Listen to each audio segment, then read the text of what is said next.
ఇక Hindupuram municipal corporation పదవి TDP కైవసమైంది. Hindupuram municipal chairman గా రమేష్ ను కార్పొరేటర్లు ఎన్నుకున్నారు. 13 మంది కౌన్సిలర్లు వైసీపీని వీడి టీడీపీలో చేరడంతో తెలుగుదేశం పార్టీ గెలుపు ఖాయమైంది. టీడీపీకి అనుకూలంగా 23 ఓట్లు వచ్చాయి.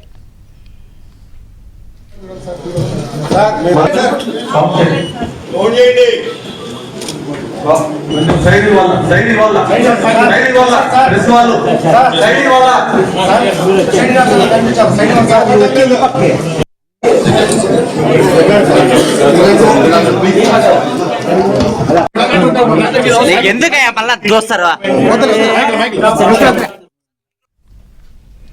వైసీపీతో విసుగు చెంది కౌన్సిలర్లు టీడీపీలో చేరానని ఎమ్మెల్యే బాలకృష్ణ అన్నారు. కూటమితోనే హిందూపురం అభివృద్ధి సాధ్యమని చెప్పారు.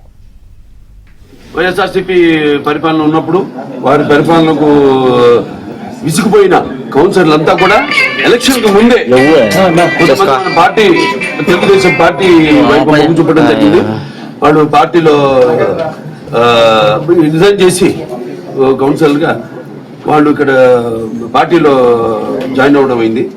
తర్వాత ఎన్డీఏ కూటమి ప్రభుత్వం వచ్చాక కూడా కొంతమంది మళ్ళీ పార్టీలోకి జాయిన్ అవ్వడం జరిగింది. దాన్ని చేసి అంటే కౌన్సిలర్ గా కొనసాగుతున్నారు. పార్టీకి రిజైన్ చేసి వాళ్ళు ఇక్కడ తెలుగుదేశం పార్టీలో మాకు మద్దతు తెలపడం జరిగింది. ఇప్పుడు మన డివి రమేష్ గారు హిందూపూర్ మున్సిపాలిటీకి 22వ చైర్పర్సన్ గా ఎన్నికవ్వడం చాలా సంతోషించదగ్గ విషయం.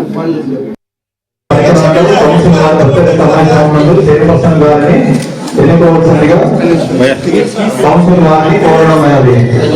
దీంట్లో భాగంగా